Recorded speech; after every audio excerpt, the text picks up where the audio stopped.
안녕하세요. 오늘도 사연살롱을 찾아주셔서 감사합니다. 저는 30대 초반의 워킹맘입니다.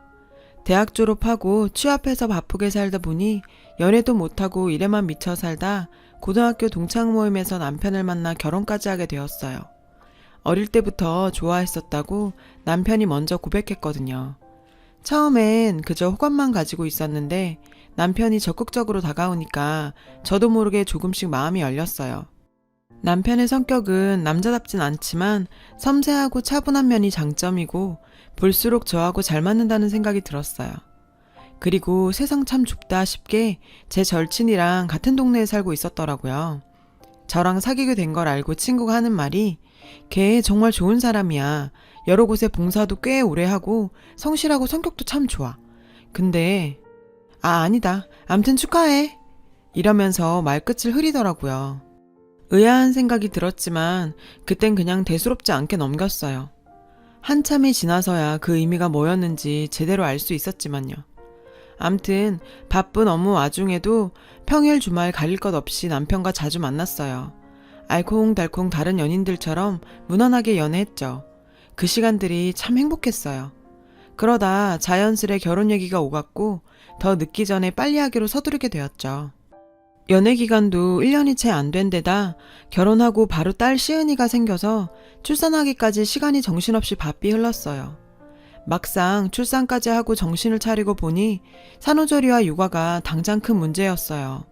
정말 산후조리 기간만 마치고 바로 직장에 나가봐야 했거든요. 안 그러면 퇴직해야 할 상황이라 제대로 된 산후조리는 꿈도 못 꿨어요. 친정 부모님은 두 분 다 돌아가셔서 친정 쪽에서 도움을 받을 수도 없었고 도울 분을 구하는 것도 쉬운 일은 아니었어요. 모르는 사람을 집에 들이는 게 영 불안했거든요. 제대로 알아볼 시간도 부족했고요. 그맘때 동네 가까이 있는 조리원에서 문제가 발생해서 조리원이라는 곳도 영 불안한 상태였어요.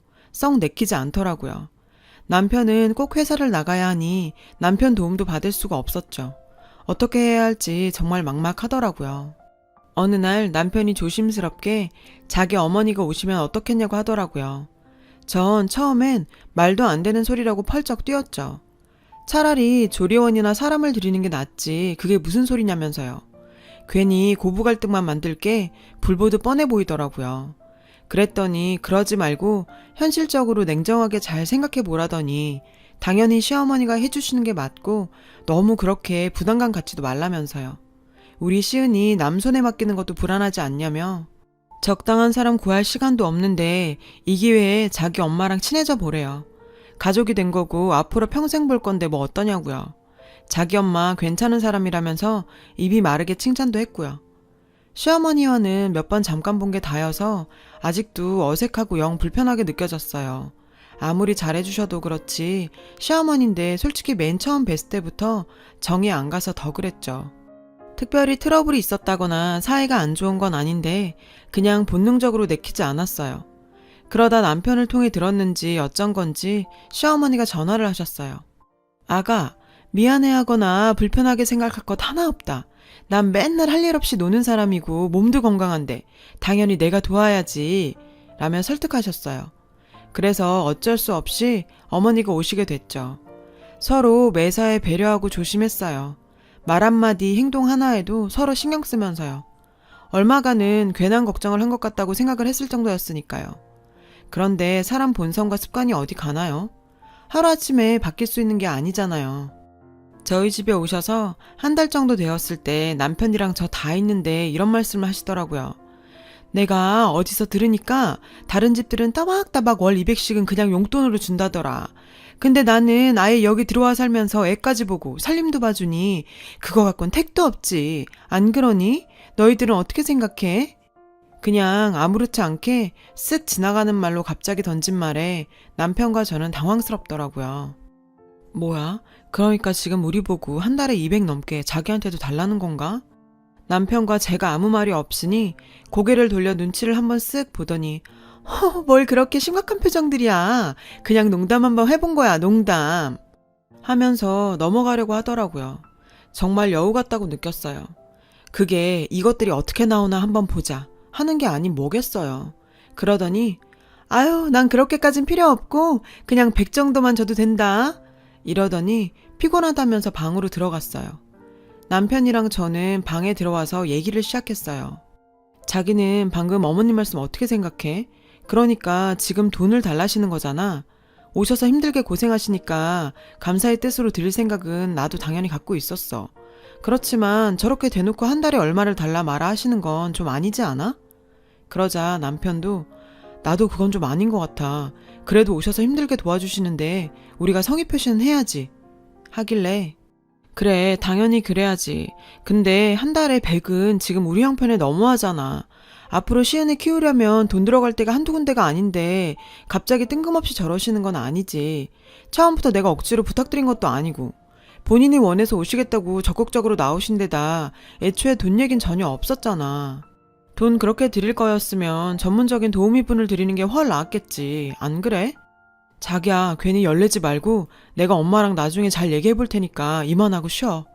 뭘 어떻게 잘 얘기해 볼 건데. 걱정하지 말고 빨리 자. 라면서 자꾸 확답을 피했어요. 시어머니나 남편한테 이 얘기를 계속 꺼내기도 그렇고 괜히 저만 악덕며느리 되는 것 같아 짜증나더라고요.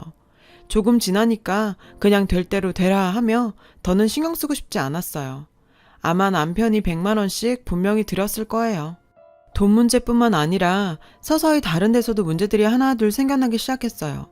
시어머니가 육아랑 집안 살림을 두루두루 봐주시기로 한 게 맞지만 저나 남편도 할 일은 했어요. 시어머님께만 다 맡기지 않았고 그럴 수도 없었어요. 아시잖아요. 물론 연세에 비해 힘드셨을 수도 있어요. 그렇지만 저희가 뭐든 무리하게 시킨 적 없었고 일하시는 시간보다 쉬시는 시간이 훨씬 더 많으셨어요. 어느 순간 저희 아파트 경로당에 다니시더니 친구분들을 만드셔서 상의 한마디 없이 집에 들이시기도 하고 아기가 먹는 용품들은 소독이 중요한데 여러 번 강조해서 말씀드려도 별로 중요하게 여기지를 않으셨어요. 아무리 옛날 분이셔도 그렇지 위생관념이 완전 제로인데다 제일 문제 중 하나인 건 흡연도 하셨거든요. 저희 집 화장실이랑 베란다, 아파트 계단 등에서 피우다가 이웃하고 시비가 붙기도 했어요. 저도 짜증나고 창피하고 당장이라도 다시 집으로 가시라고 하고 싶더라고요. 또 살림살이는 물론이고 뭐든지 사사건건 어찌나 꼰대 마인드로 간섭을 하고 돌아다니는지 노이로제 걸 것 같았어요. 화장품이나 샴푸, 치약 같은 것도 끝까지 아껴 쓰지 않는다고 잔소리를 늘어놓으면서 치약은 가위로 오려서 벌리고 혀로 핥은 것 마냥 끝까지 사용했고 케첩이나 마요네즈 같은 양념류도 가위로 잘라서 며칠 동안 방치해놓고 아껴 쓰시는 게 문제가 아니라 침 묻고 냄새도 나고요. 그리고 어떤 일이든 서로 정도라는 게 다르잖아요. 근데 제 속옷이나 양말 하나까지도 간섭을 해대는데 정말 숨이 막히더라고요. 왜 그런 걸 입냐? 얼마 주고 샀냐? 왜 이렇게 똑같은 게 많냐? 이게 다 낭비다. 넌 정신 좀 차리고 자기한테 한번 날 잡아 제대로 배워서 정신머리를 싹 뜯어 고쳐놔야 한다 등등 하나부터 10까지 내가 다 끼고 가르쳐야 아는 거냐. 도대체 그 머리를 어떻게 대학을 나오고 직장생활을 하냐. 정말이지 잔소리의 끝판왕이었죠. 도와주러 오셨다 하고선 오히려 암을 유발시키고 있더라고요. 애초에 이러려고 작정하고 아들 꼬셔서 들어온 것 같다는 생각까지 들었어요. 뿐만 아니었어요. 집안에서 운동한다고 쿵쿵거리며 돌아다녀서 아랫집에서 민원 들어오는 건 일상이었고 어찌나 많이 드시는지 시어머니 식비만 해도 만만치 않았어요. 저랑 아기를 먼저 챙기는 게 아니라 뭐든지 본인 위주로 행동하셨죠. 음식도 본인 식성에 맞는 맵고 짜고 튀긴 것들 위주로 해서 밥 먹는 것도 곤욕이었어요. 한 번도 제가 뭘 좋아하는지 뭘 먹고 싶어 하는지 묻지도 않았고요. 친정엄마도 아니고 이거 해주세요 저거 해주세요 얘기하기도 참 쉽지 않죠. 식사도 잘 못하고 잠도 잘 못 자고 이런 게 다 고스란히 아기한테도 안 좋은 영향을 끼치게 되겠더라고요. 갈수록 누가 봐도 이건 도우러 온 게 아니고 피해만 주는 행동이었어요. 오랜만에 남편과 같은 동네에 살던 그 절친과 통화를 하게 됐어요. 이런저런 얘기를 나누다가 시어머니 얘기를 하게 됐죠. 남편이랑 사귄다는 얘기했을 때부터 말할까 말까 고민했다면서 어릴 때부터 뵌 분이라 아는데 알고 보면 나쁜 분은 아닌 것 같은데 성격이 좀 유별나신 데가 있어. 이웃분과 별거 아닌 걸로 싸운다거나 가끔 상식 이하의 행동을 하신다거나 그리고 엄마가 그러시는데 이웃 간에 말 옮기고 다니고 이간질도 시키곤 하셨대. 근데 막 사귀기 시작했다는데 그런 얘기를 차마 못하겠더라. 그러더군요. 제가 생각해도 그때 이런 얘기를 들었어도 콩깍지가 단단히 씌워졌는데 크게 개의치 않았을 것 같더라고요. 이미 다 엎질러진 물인데 그때 이런 얘기를 들었든 말았든 다 의미 없는 거였죠. 더는 몸도 안 좋고 한계에 다다라서 남편한테 얘기했어요. 더 이상 어머님하고 같이 있으면 나 병원 가야 할 것 같아. 나 혼자도 괜찮으니까 어머님 가시라고 하자. 나 정말 더 이상은 못 참겠어. 라고 하니 그간 자기도 지금까지 중간에서 많이 힘들었는지 잘 얘기해보겠다고 하더라고요. 그래서 바로 다음날 시어머니께 잘 말씀드렸어요. 그게 무슨 소리야? 지금 내 손길이 얼마나 필요한 시기인데. 미안해서 그런 거면 그럴 거 없대도. 왜 자꾸 그래? 그냥 친정어머니다 하고 편하게 생각하라니까. 라고 얘기하는데 정말 어이가 없어서 할 말이 없더라고요. 염치도 눈치도 없는 노인네였어요. 저도 더는 물러나지 않고 강하게 밀어붙여서 결국 다시 시댁으로 돌아가셨어요. 그래도 제 생각보다 그렇게 완강하게 거부하시거나 화내진 않아서 다행이었죠. 가시고 나니 몸은 좀 불편해도 마음이 너무 편하고 천국이 따로 없더라고요. 참 이게 얼마 만에 느껴보는 자유로움인지 눈물이 다 날 것 같았어요. 가시고 나선 어쩔 수 없이 도우미분을 구할 때까지 남은 월차 영원까지 끌어모아서 일주일간 휴가 신청을 했어요. 그런데 혼자서 감당하는 것도 하루 이틀이지 말처럼 쉬운 일은 아니었어요. 결국 남편 지인을 통해 입주 도우미분을 소개받았어요. 하루빨리 구해서 직장도 나가야 했기에 어서 모셔오라고 했어요. 만나서 말씀을 나눠보니 인상도 좋으시고 말씀도 조근조근하시고 더 겪어봐야 알 일이지만 참 좋은 분 같아서 바로 모셔왔어요. 같이 얼마간 지내보니 시어머니랑 어찌나 비교가 되던지 이분은 정말 프로시더라고요. 성실하시고 부지런하고 위생관념 철저하신 데다가 기본적인 인격이 바로 갖춰진 분이셨어요. 정말 이런 분과 함께하게 되어서 행운이란 생각이 들더라고요. 비용이야 많이 나가지만 조금 더 일찍 이분을 알았으면 시어머니랑 그 난리를 안 피워도 됐을 텐데 참 아쉬운 생각이 들 정도였어요. 시어머니는 참견도 못하고 돈도 아쉬웠는지 남편한테 틈틈이 전화를 하는 것 같았어요. 남편이 얘긴 안 했지만 눈치로 알 수 있었죠. 어느 날 제가 직장에서 돌아와 보니 여사님이 시어머니가 다녀갔다고 하시더라고요. 제가 없는 시간에 맞춰서 다녀간 게 분명했어요. 그냥 와서 집안을 둘러보고 여사님 개인에 대한 걸 꼬치꼬치 묻더니 그냥 가더래요. 여사님도 참 기분 나빴을 텐데 갑자기 들이닥쳐선 자기가 왜 그런 걸 묻고 가는지 정말 저희가 궁금해지더라고요. 그때뿐만이 아니었어요. 꼭 제가 없을 때만 다녀갔더라고요. 누가 봐도 일부러 노린 사람처럼요. 나 있을 때 오면 누가 뭐라고 하는지 정말 은근히 기분이 나빴어요. 그런 일이 몇 번 지속됐다 싶었을 때 어느 날 여사님이 조심스럽게 말을 꺼내시더라고요. 할머니가 몇 번 다녀가셨는데 가실 때마다 자꾸 안 좋은 말씀을 하시네요. 말씀을 드릴까 말까 고민 많이 했는데 말하는 게 나을 것 같아서요. 라며 녹음한 걸 들려주셨어요. 자기가 말로 하면 제가 못 믿을까봐 녹음을 하셨대요. 내용은 정말 기가 막히더라고요. 우리 며느리 성격이 아주 죽을 듯이 변덕이 심한 편이야. 금방 질릴 테니까 각오해요. 내가 아들한테 들으니까 걔가 여사님을 싫어해서 책 잡아서 내보낼 궁리를 하고 있다네. 그리고 걔가 어찌나 게으른 데다 위아래도 없고 싸가지가 없는지 말도 못해요. 그걸 듣고 있자니 머리가 어지랄 정도로 분노가 치밀더라고요. 자기를 내보내고 여사님을 들인 게 못마땅하고 질투가 났나 봐요. 그래서 저런 거짓말로 여사님이 제 발로 나가주길 바라서 한 행동으로 보였어요. 그 시커먼 속이 훤히 다 보이는 악행이 따로 없었죠. 아무리 그래도 그렇지 어떻게 저런 거짓말을 할 수가 있는 건지 세상에 별의별 인간들이 다 있는데 하필 제 시어머니가 그런 인간이라니. 내가 전생에 무슨 죄를 지었길래 하늘도 참 가혹하다는 생각이 들더라고요. 여사님은 시어머니 말 하나도 믿지 않는다고 저를 믿는다고 말씀해 주셨어요. 참 감사하고 더 믿음이 두터워졌어요. 그렇게 계획적으로 접근하고 계략을 꾸며도 여사님이 나가지 않자 이제는 노선을 바꿔서 접근해왔어요. 제가 여사님이 녹취한 걸 갖고 있다는 걸 꿈에도 모른 채로요.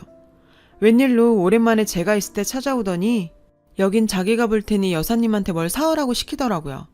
그러더니 아니나 다를까 이젠 저한테 여사님 흉을 그렇게 보더라고요. 예, 아가, 내가 사람을 좀 볼 줄 아는데 저 사람 첫눈에 딱 이상한 사람 같더라. 저런 사람 계속 쓰면 애한테도 안 좋고 저런 인상이 나중에 큰 일례상이야. 그러기 전에 빨리 내보내는 게 좋겠어. 안 그러면 내가 불안해서 살 수가 없다. 내가 너희들 걱정에 어떻게 사니? 그러니까 당장 내보내. 알았지? 잘 알아들었지? 응? 하는데 정말 어이가 없어서 말이 안 나오더라고요. 들은 채도 안 하고 그날은 그냥 보냈어요. 결국 사건이 터졌어요. 남편이랑 여사님도 다 같이 집에 있는데 연락도 없이 시어머니가 찾아왔어요. 반찬을 갖다 준다는 핑계로 온 건데 어차피 저희 입맛에 맞지도 않아서 못 먹을 걸 또 바리바리 많이도 싸왔더라고요. 남편이랑 저는 방에서 아기를 보고 있었고 거실에서 여사님이 집안일을 하시면서 어머니랑 얘기를 나누고 있었어요. 그러다 여사님이 화장실에 잠시 가셨고 시어머니 혼자 거실에서 TV를 보고 계셨어요. 그러다 또 어머님이 화장실에 가셨고 여사님은 주방 일을 보시는 것 같더라고요. 잘 자던 시은이가 깨서 울어서 남편이랑 달래고 있던 중이었어요. 거실에서 큰 소리가 나서 보니 시어머니가 여사님한테 큰 소리를 치더라고요. 아, 그러니까 떳떳하면 가방을 보여달라고요? 왜 안 보여준다는 거예요? 하면서 흥분해서 씩씩댔어요. 여사님은 당황한 표정으로 저희를 바라봤고요. 무슨 일이냐며 저희가 물으니 시어머니가 내가 화장실 갔다 오기 전에도 분명히 내 가방 안에 있던 돈이 감쪽같이 없어졌지 뭐니. 이게 귀신이 고칼로리도 아니니? 여긴 저 여자랑 나밖에 없잖아? 그래서 내가 가방을 좀 보자니까 싫다고 저렇게 버티고 섰잖아. 내가 화 안 나게 생겼어? 이 말을 들은 여사님이 저는 할머니 돈이 어디 있는지도 모르고 손댄 적은 더더욱 없습니다. 계속 일하느라 그럴 새도 없었어요. 라며 정말 억울해 하시더라고요. 그래서 남편이 나서서 얘기했어요. 어머니, 잘 생각해 보세요. 집에 두고 오셨다거나 다른 데서 잊어버린 건지도 모르잖아요. 시어머니가 펄쩍 뛰면서 여기 오기 전에 은행에서 찾아온 돈이라 그럴 리가 없대요. 그러면서 자꾸만 여사님 가방을 보여달라고 난리를 치더라고요. 뭔가 냄새가 났어요. 시어머니가 꾸민 일이 틀림없었죠. 여사님 가방은 거실 한 구석에 늘 옷이랑 같이 걸어두셨어요. 오해하신 것 같다고 저도 말려봤는데 소용이 없었어요. 그래서 제가 나설 수밖에 없었죠. 어머님, 그러실 거 없어요. 저희 거실에 CCTV 달았거든요. 그거 보면 되겠네요. 도대체 어떻게 된 일인지요. 제 말을 듣고 온 시어머니는 얼굴이 사색이 됐고 여사님은 제발 그래달라고 너무 억울하다고 하셨어요. CCTV라니? 그게 무슨 말이야? 집에 왜 그런 걸 달았어? 요새 아기나 애견 있는 집들은 달아요. 다는 편이 더 좋으시다며 여사님도 동의하셨고요. 시어머니가 갑자기 안절부절 못하는 게 눈에 바로 보였어요. 확인해보니 아니나 다를까 여사님이 화장실 간 사이 시어머니가 재빠르게 가방에 돈을 넣고 딴청을 피우는 게 딱 찍혔더라고요. 저희 셋이 어이가 없어 쳐다보니 명백한 증거 앞에서도 잘못된 거라며 음모에 빠진 거라며 당당해 하는데 기가 차다 못해 뒤로 넘어갈 지경이었죠. 그래서 여사님이 주셨던 녹취도 들려드렸어요. 남편도 이건 처음 듣는 거라 엄청 놀라더라고요. 점잖은 여사님이 화가 많이 나셔서 이건 소송감이라며 고소한다고 하셨어요. 남편과 저는 가만히 있으면서 시어머니를 외면했어요. 금쪽 같은 자식이랑 며느리 앞에서 개망신당하고 실망감까지 안겨줬다는 생각에 풀이 죽고 기가 꺾인 시어머니였어요. 어쩜 그렇게 초라하고 한심해 보일 수가. 나이 꽤나 먹은 어른이 도대체 이게 무슨 짓인지 정말 누가 알까봐 두려울 정도로 제가 다 창피해지더라고요. 남편도 이번에 자기 엄마 실상을 제대로 알았는지 그 후로는 완전히 돌아서서는 냉정하게 대했고 만나주지 않았어요. 제가 봐도 독하다고 느낄 정도로요. 시어머니는 아들이 그렇게 돌아선 모습에 충격을 꽤나 받은 모양이었어요. 자기도 사람인데 당연히 창피하고 볼낯이 없었을 거예요. 이후로 다시는 얼씬도 안 하더라고요. 친구한테 소식 전해 들으니 사람이 완전 더 이상해졌대요. 안타까운 생각이 들 때도 있지만 지금은 이런 거 저런 거 안 보고 사니 속은 편해요. 오늘따라 이래저래 생각이 많아져서 쓰게 되었는데 정리가 되는 것 같습니다. 제 긴 이야기를 들어주셔서 감사해요. 편안한 하루 보내셨으면 좋겠습니다. 여러분, 사연 댓글에 응원과 현명한 조언 부탁드려요. 좋아요와 구독은 저에게 큰 힘이 됩니다. 오늘도 좋은 일 가득하세요.